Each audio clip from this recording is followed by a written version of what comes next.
Hi, this is Elliot Fisherman, and welcome to part 2 of our evaluation of a difficult diagnosis, which is adrenal hemorrhage. I left off last time with the slide talking about some of the adrenal tumors that can bleed.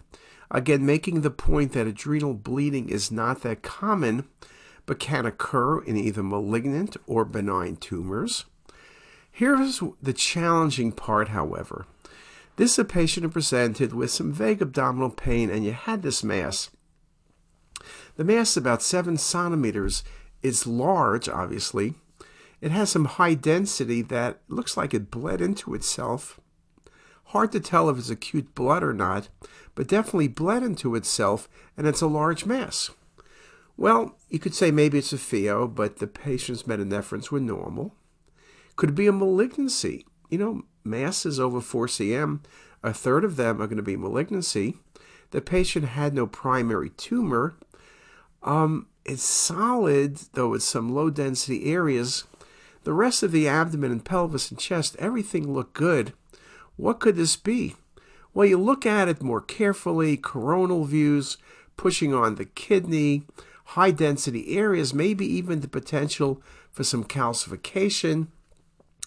So you start going through a differential. There's no history of trauma. It doesn't really look like acute trauma. Well, theoretically it could be, but it's not that high density. There's nothing else going on. You're kind of difficult. Here it is on the late phase imaging. The high density doesn't change that much. But there is some rim enhancement. I'm thinking of a solid mass with calcification. Again, pheo gets ruled out by the normal lab values. But can I rule out a cancer? The answer is no.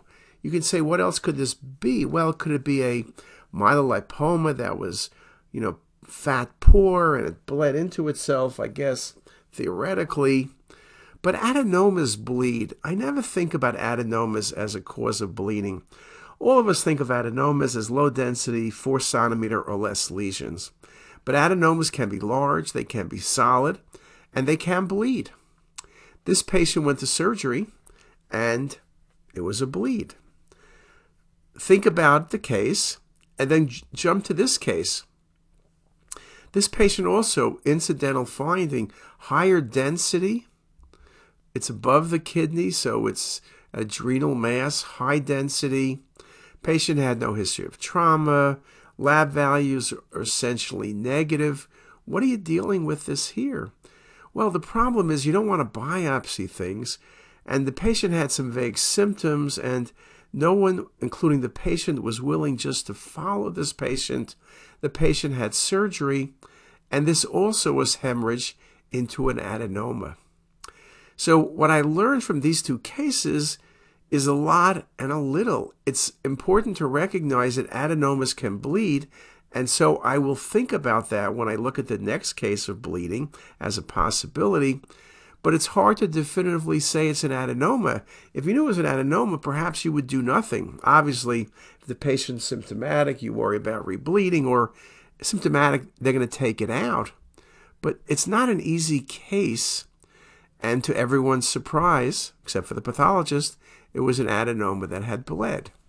Another case, flank pain, back pain, large cystic lesion, higher density in the region of the adrenal. We push the right kidney, rather the left kidney, downward. It's cystic, displaces vessels, maybe a thickened rim. You can see the rim of the lesion a bit better on the venous than on the arterial phase. So it looks like something that bled, not something actively bleeding. And again, now you'd go through that differential I gave you before as large. I don't see a mass inside like a tumor, but the wall's thickened. What could this be? Is it possible this could be a primary adrenal cortical carcinoma? That's the biggest thing you always worry about. There was no history of primary tumor, so this was not going to be metastatic. Lab values were normal, so this was not going to be a pheo. So you're kind of challenged, this rim calcification. In my mind, I like to think about this as an old hemorrhage from whatever cause, and that's what I thought it was. But patient had symptoms, the patient went to surgery, and it was a hematoma. And here's another one. This was an old hematoma in an adenoma. Again, vague symptoms. Patient did finally undergo surgery. There was thickened wall. No one knew what to make of this. Now, sometimes we do have older scans, and you can see over the time the lesion got smaller or it stayed the same, and that could be helpful, particularly in prescribing conservative management. But if this is your only scan and there's nothing else to look at, it's indeed very, very difficult to be heroic and doing nothing, where you could have an ACC that maybe you can treat and the patient will be cured. So it's really a challenge, and that's why I'm showing you a bunch of adenomas that bled and how difficult it is to make the diagnosis. Here's another one. This patient presented with vague abdominal pain. This is a big mass. It's 8 centimeters. Mixed density. I thought this might be an ACC. That was what everyone was thinking. Patient did have surgery. It was well defined and everything else, but still ACCs can be well defined. There are a number of things. PHEOs can be well defined. Again, PHEO was excluded, but it's surgery. This was resected. Margins were clear. That was done laparoscopically in this case. But at PATH, this was simply a large hematoma. Not really sure why there was a hematoma present, but it was a hematoma. There was no evidence of malignancy. Just a basic, wow, what a great case. What about this patient? Patient presents with right upper quadrant pain. Cystic and solid mass, right adrenal, some stranding around the gland, some high density, contralateral adrenal looks normal.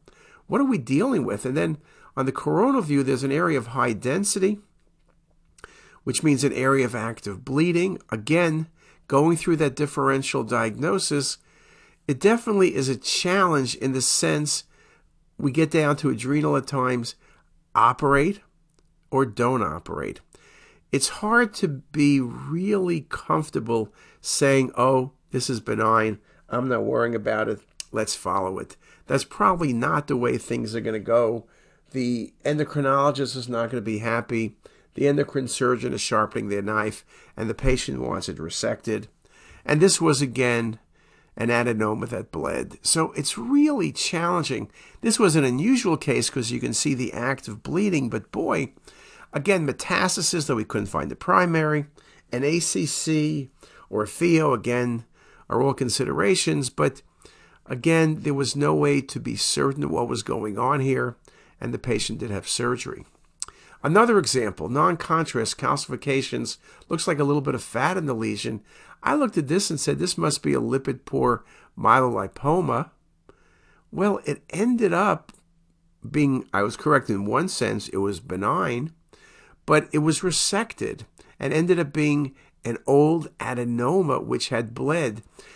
Interestingly, the pathologist saw no fat, and I've seen this a few times where obviously in the CT there's macroscopic fat. I guess it depends how the pathologist sections. So the sections they had, there was hemorrhage and there was nothing malignant, so I agree with the pathologist there.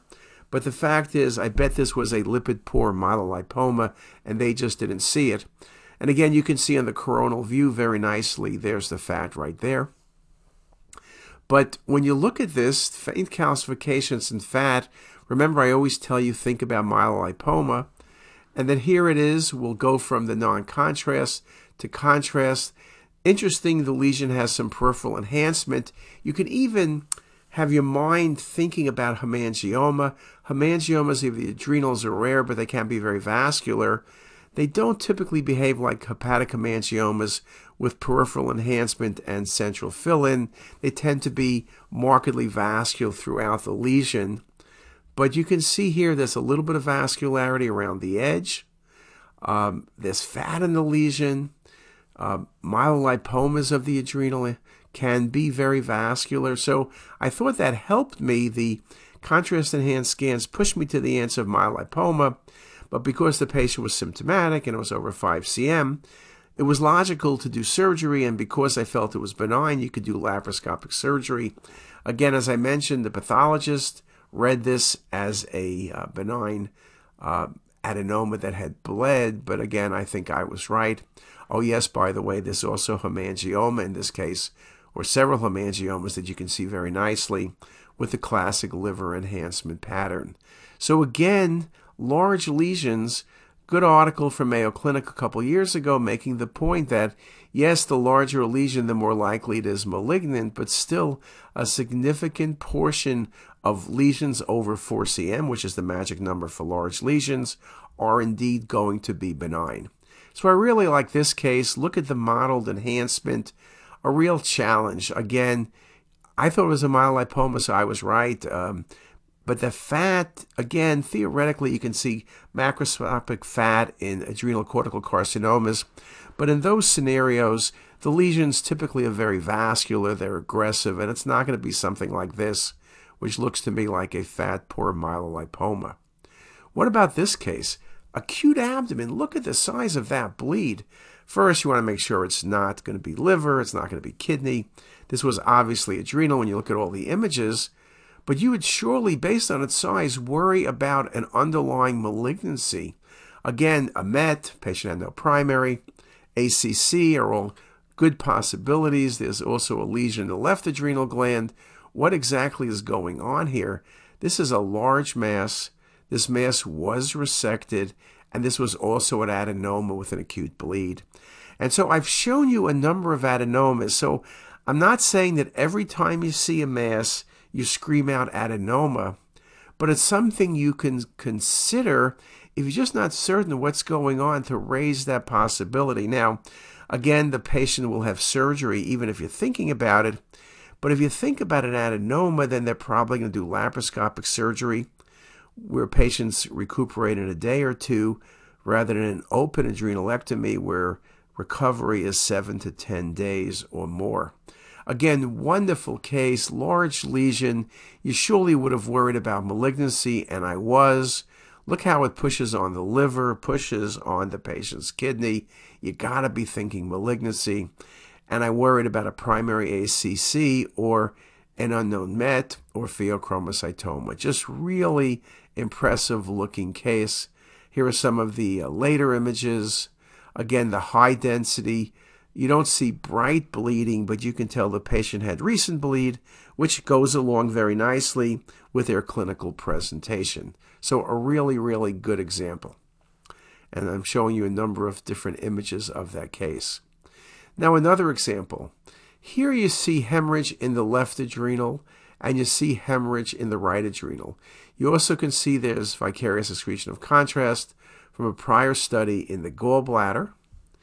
You look at stranding around the kidneys, stranding around the adrenals. So could this patient be on Coumadin? Theoretically, the patient could have had trauma. Is the patient septic? You know, we go through a number of possibilities. Could this patient have metastasis that bled? Again, unusual to have bilateral Mets, though I saw one case of melanoma doing that. So you're going through the differential diagnosis, thinking about the possibilities, noting where is that kidney? Well, the answer was this was pheochromocytoma. What a great case. Pheochromocytomas, we mentioned, are the most common tumors to bleed. About 10% or less of pheos will bleed. They can be large. Again, getting the history, maybe the patient was hypertensive. Get the lab values. The metanephrines will be elevated. Get the urine catecholamines. You'll be able to make the diagnosis. Now, 10% of pheos can be malignant, so you could consider, could this be a malignant pheo that bled? That's always a possibility, but really hyperdense, large mass, stranding. So the prior case and this case, prior case was bilateral, this case is unilateral, of a large pheochromocytoma that bled. What a really great case this is. And again, multiple images showing you some of the washout values, that the high density sometimes actually shows better on the high density component on the later phase images, surely on venous, but you will see it well, arterial, venous, and in fact, delayed phase imaging as well. Again, a really good differential diagnosis because you would have thought about a pheo, you would have thought about metastasis, you would have thought about a primary. And since I showed you a bunch of adenomas, I guess you could have considered an adenoma. Though again, to me, making a call of an adenoma in this case, you got to be heroic and you got to be doing a lot of praying if you do that. Another case, patient with flank pain. Look at the size of this large bleed, high density. That was a pheo. Another patient with back pain, large bleed in the region of the right adrenal gland. You can see some areas of active hemorrhage. The bleed tracks down to the kidney and peri and pararenal space. You can see it very nicely on the coronal view. This was, again, a pheochromocytoma. Now, on the later phase imaging, you can kind of make out what looks like a mass, right? And so in this case, I didn't say it was a pheo specifically at the get-go, but I did say there looks like a mass, and there probably is a mass that bled, and I gave the differential. Now, if you think about many of the other cases I've shown you, the bleeding due to stress or due to hemorrhage or due to adenoma, you did not see an underlying mass. Now, you may not see an underlying mass even though there's a tumor present because the tumor can rupture and bleed, but sometimes you will see the mass, and you then will work up the patient for an underlying tumor. Again, a really nice example of a pheo that presented with spontaneous hemorrhage. Now, I mentioned about bleeding and rupture of a pheo. There aren't all that many cases. And again, people talk about rapid growth. Maybe that's the reason for hemorrhage. But again, we talk about pheos. Classically, they're hypervascular lesions. Once they bleed, they're typically not hypervascular. You see high density. But it is something to think about. And of course, you will be getting lab values. Now, metastasis. I mentioned before, Mets can present. The initial presentation in this case was back pain. We saw an adrenal bleed. The patient was worked up, and a lung cancer was detected. So it's not always a situation where the patient has a known primary, but adrenal bleed, particularly in an older patient who's not on anticoagulant therapy, there's no trauma, you better be thinking about a primary tumor, which was from a non-small cell lung cancer in this case. Or in this patient, high density, right adrenal gland, it's large, there's back pain present, and this was actually a primary ACC. Now, ACCs can bleed, particularly when they get larger. In this case, we knew there's something that bled and tumor was in the differential diagnosis, but there was nothing really all that helpful that allowed me to suggest that it was a primary adrenal cortical carcinoma. So just a large bleed, and we would have gone through the differential diagnosis. Again, kidneys pushed downward, a really impressive case. Lots of blood present. No one has really done an article looking at the amount of blood and the primary process. Yes, you can say perhaps a tumor would bleed more than just a routine adenoma, but again, I would not want to take that rule. It would be interesting perhaps to look at, but I don't have any real facts to prove that one way or the other. And again, here you can kind of make out where portions of the tumor probably were, which were actively bleeding. Now, in terms of thinking about and dealing with these cases, once you see bilateral lesions, perhaps Mets could be more helpful, or malignancy in general. Occasionally, you will see 3% of the time bilateral primary ACCs, though it's rare. An ACC can metastasize to the contralateral gland. But again, as we looked before, pheos 10% of bilateral, so that alone is something to consider as well. So again, bilateral lesions with one of them bleeding, pheo, metastasis, are probably higher on the list than a primary ACC. Now, it's interesting, in that case, you can see a few months earlier, there was a mass present, easier to see that bled. If you have old scans, that can be very helpful, but that is rarely the case. Now, there are no established guidelines for follow-up to assess for an underlying mass after resolution of hemorrhage. In this article by Chung, they make the point that if you're going to do follow-up, and often follow-up is necessary, to wait for 6 to 12 weeks after resolution of the hemorrhage to be able to make certain there's nothing underlying. If you get a CT scan 2 days later or a week later, you may not have any additional information, so it's not going to be helpful. Now here's a good example of an adrenal myelolipoma that bled. Again, large bleed. We go through a differential diagnosis, a very large lesion pushing on the patient's kidney. Very impressive. Again, you'd go through a wide differential diagnosis. And in this case, you had a prior study, which again can sometimes be helpful, seeing whether the lesion is getting bigger or getting smaller. But again, getting bigger or getting smaller probably is not going to be as helpful as it is with other pathologies, because you can have a tumor that bled and some of the blood is being resorbed, or you can have continued bleeding, and that could be seen with adenomas or malignancies. So one of the final things we need to talk about is what happens over time with adrenal bleeding. Well, sometimes it just stays high density on delayed scans. Usually it will decrease over time. Again, we talk about unilateral versus bilateral. Calcifications are not uncommon. You can see small adrenal glands with dense calcification looking like TB or histo. You can see rim-like calcifications or diffuse glandular calcifications. Here's a good example of a patient post-MVA with an adrenal hemorrhage. Over time, the lesion gets smaller, you can see on the right, and it's of lower attenuation. Here's an old hematoma with rim-like calcification, very nicely shown around the edge of the lesion. The lesion is denser but no enhancement. And when I see peripheral calcification, I think about old bleeds, which again, here's a few more images in that case, very nicely shown on the MIP imaging. Again, in this patient, we found old scans and nothing had changed over time, so it made the diagnosis basically a leave-alone diagnosis. Here's a nice example of prior bilateral hemorrhage with very dense calcification. Again, you're going to be thinking about the possibility of TB or histo or something like that. But in a history of prior bleeding, or just when you see this alone, I got to be thinking that maybe it's related to stress that caused bleeding, very dense calcification. A patient like this, you're of course going to check the lab values.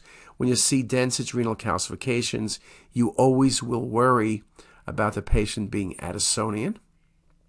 Again, nicely shown on the MIP imaging.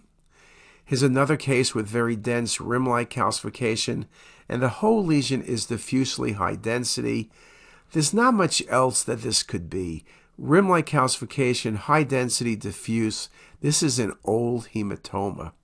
And here's another example of a smaller case, high density peripherally, diffuse high density throughout the gland.